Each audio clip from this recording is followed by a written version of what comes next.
चलिए आगे बढ़ेंगे। 2 दिवसीय गुजरात के दौरे पर गृह मंत्री अमित शाह गांधीनगर में एक तालाब के सौंदर्यीकरण परियोजना की कल वो आधारशिला रखते हुए भी नजर आए और साथ में सीएम भूपेंद्र भाई पटेल को भी आप देख पाएंगे जो कि मौजूद रहे। तो 2 दिवसीय गुजरात का दौरा है, कई सारे कार्यक्रमों में वो शिरकत कर रहे हैं। कल पहला दिन था, आज दूसरा दिन है। तो कल की तस्वीरें आपके सामने है, तालाब के सौंदर्यीकरण परियोजना की आधारशिला रखते नजर आए। तो देखिए, आपको ये बता दें कि यहाँ पर गृह मंत्री के कई कार्यक्रम रहे और इस बीच उनकी तरफ से कहा गया कि घुसपैठिए जहाँ से भारत में आए हैं वहाँ खुद ही लौट जाएं। जो घुसपैठिए खुद वापस जाएंगे उन पर कोई केस नहीं होगा, सरकार उनकी मदद करेगी। लेकिन अगर घुसपैठिए नहीं लौटे तो एक एक घुसपैठिए को बाहर निकाला जाएगा। गृह मंत्री ने सीमा पर बाड़ लगाने के लिए बीएसएफ को 45 दिन में जमीन देने का वादा सिर्फ 7 दिन में पूरा करने पर बंगाल सरकार को भी बधाई दी। दरअसल आपको बताएं कि यहाँ गांधीनगर में एक जनसभा को संबोधित करते हुए गृह मंत्री ने कहा कि हमारी सरकार का संकल्प है कि देश से घुसपैठियों को चुन चुनकर बाहर निकाला जाए।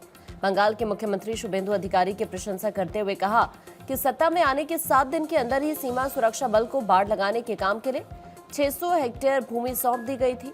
चिकन नेक कॉरिडोर में 121 हेक्टेयर भूमि भारत सरकार को हस्तांतरित कर दी गई है। चिकन नेक, जिसे सिलीगुड़ी कॉरिडोर के नाम से भी जाना जाता है, पूर्वोत्तर राज्यों को शेष भारत से जोड़ने वाला एक संकरा भूभाग ये है। तो गृह मंत्री की तरफ से यहां पर एक नए प्राथमिक विद्यालय के उद्घाटन के मौके पर दरअसल गृह मंत्री यहां पर जब पहुंचे तो इस उद्घाटन समारोह में शामिल हुए।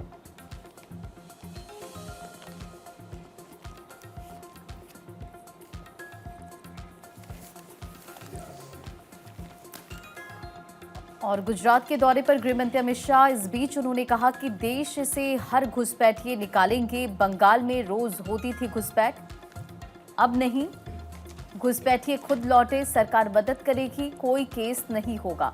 बंगाल सरकार को सीमा पर बाड़ लगाने के लिए जमीन देने पर बधाई। बंगाल से अब खुद लौट रहे घुसपैठिए, तमाम बातों का जिक्र उन्होंने किया और कहा कि समय रहते लौट जाए घुसपैठिए। अमित शाह ने ये भी कहा और इसी के साथ उन्होंने कई बातों का जिक्र किया। अगर अवैध प्रवासी अपनी मर्जी से चले जाते हैं तो पश्चिम बंगाल में सरकार उनके खिलाफ कानूनी मामले दर्ज नहीं करेगी और उन्होंने ये उम्मीद भी जताई कि पहचान अभियान शुरू होने से पहले ही बड़ी संख्या में लोग स्वेच्छा से चले जाएंगे। शाह ने गांधीनगर में 340 करोड़ रुपए की विकास परियोजनाओं का उद्घाटन और शिलान्यास करने के बाद सभा को संबोधित किया और इसी बीच उन्होंने इन तमाम बातों का जिक्र किया। अमित शाह ने कहा कि चुनाव से पहले बीजेपी ने सत्ता में आने के कुछ ही दिन के भीतर बांग्लादेश सीमा पर बाड़ लगाने का काम शुरू करने का वादा किया था।